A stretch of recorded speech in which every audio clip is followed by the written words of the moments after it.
లవంగం గారు వచ్చారా? నేను ఖచ్చితంగా రాలేనని ఫిక్స్ అయినట్టున్నారు. అబ్బాయి అదేం లేదండి, కూర్చోండి. ఆ?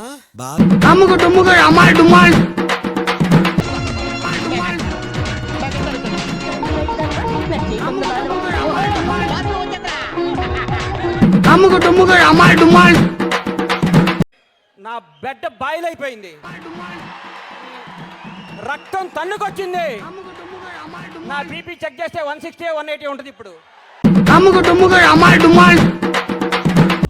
నువ్వేంటి సినిమా చూస్తున్నావా? చచ్చిపోతావురా డైనోసార్ ఎక్కడ? పారిపో.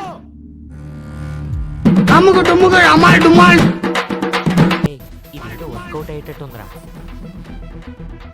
బాస్ ఎక్స్ప్రెషన్ చూసావా? ఏదో హై టెన్షన్ డ్రామా లాగా ఉందిరా. Keerthi sir, your god sir, god. అయ్యో గాడ్ అయ్యా, నా కీర్తినిచ్చాడు. పిలవాలని పూజలు యాగాలు మొదలు పెట్టండి. కర్మకాలి మీరు కాని ఓడారు. ఒక్కొక్కడికి ఇక జోల పాడ్డాలు. స్వామి ధర్మం చే స్వామి. ఓ వీడితో ఎందుకు వచ్చిన గొడవ? ఎంతో కొంత తీస్తే బెటర్. తీసుకో పండగ తీసుకో.